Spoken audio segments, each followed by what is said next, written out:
Hi ధరణి. Hi. దేనికి వచ్చావు ఇక్కడికి?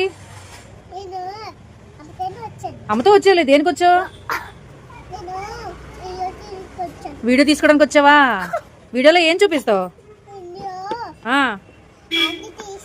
అందులో చిట్స్ తీస్తావా? మరి ఫస్ట్ ప్రైజ్ వచ్చిన వాళ్ళకి ఏమి ఇస్తావు? ఇది ఇస్తావా? ఫస్ట్ ప్రైజ్ వచ్చిన వాళ్ళకి ఇస్తావా? ఇది ఫస్ట్ ప్రైజ్. అలాగే అలాగే ఓకేనా? సరే మరి చిట్స్ తీద్దామా? ఫస్ట్ ఎవరు వచ్చారో